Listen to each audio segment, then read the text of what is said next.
అవిస్తమన్నారు, ఇవిస్తమన్నారు, ఇంకెప్పుడు ఇస్తారు అని ఎగ్గస్ పార్టీలు తాపకోసారి మైక్ల ముంగట్టుకొచ్చి సాపిస్తుర్రు. అందుకే కావచ్చు ఇక ఆలస్యం చెయ్యొద్దు అన్నట్టే ఒక్కోటి అన్ని పథకాలు ఎగిరబెడుతుర్రు ఏపీ సర్కారోళ్ళు. 1వ తారీఖు పింఛన్లు ఇచ్చి ముసలోళ్లను దిల్కుష్ చేసిర్రు.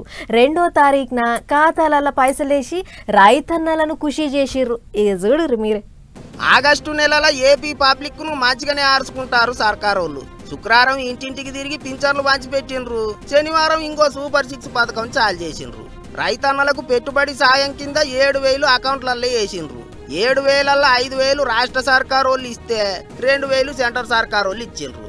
అప్పట్లో ఎలక్షన్ల టైంలో అన్నదాత సుఖీభావ పథకం కింద ఏడాదికి 20,000 ఇస్తామన్నాడు కదా సీఎం సారు. అందులోకేంచి ఇప్పుడు 7,000 ఇచ్చిండ్రు. తతిమ 14,000 మళ్ళీ 2 కిస్తీల కింద ఇస్తారా అన్నట్టు. ఇగిట్లుంటే రైతన్నలతోని మీటింగు కాబట్టి సీఎం సారు పచ్చటి చిలకల నడుమ పచ్చ మంచం వేసుకొని కూర్చొని మీటింగు పెట్టిండు. అటు రైతన్నలు కూడా మంచాల మీదనే కూకున్నారు. అందరినీ అన్ని తీర్ల ఆపది సాపది అడిగి తెలుసుకున్నాడు ముఖ్యమంత్రి. పెద్ద ముచ్చట ఏంటిదంటే ఇప్పటి సంది కాలాన్ని బట్టి ఏ పంట పండిస్తే మంచిగా లాభాలు వస్తాయో గా పంటలు ఏంటివో సర్కారు వాళ్ళే ముందుగాల అన్ని తీర్ల తెలుసుకొని రైతులకు చెప్తారట. పలానా పంటలు వేస్తే లాభాలు గట్టిగా వస్తాయని చెప్తారట. మంచి ముచ్చట్నే. ఇక అటు వారణాసిలో మీటింగ్ అయిన మోదీ సారు పీఎం కిసాన్ పథకం పైసలు రైతన్నల ఖాతాలలో వేసిన వెంటనే ఇటు చంద్రబాబు సారు కూడా అన్నదాత సుఖీభావ పథకం చాలు చేసిండు. మంచం మీద ఊకొని మోదీ సారు ముచ్చట్లన్నీ విన్నాడు.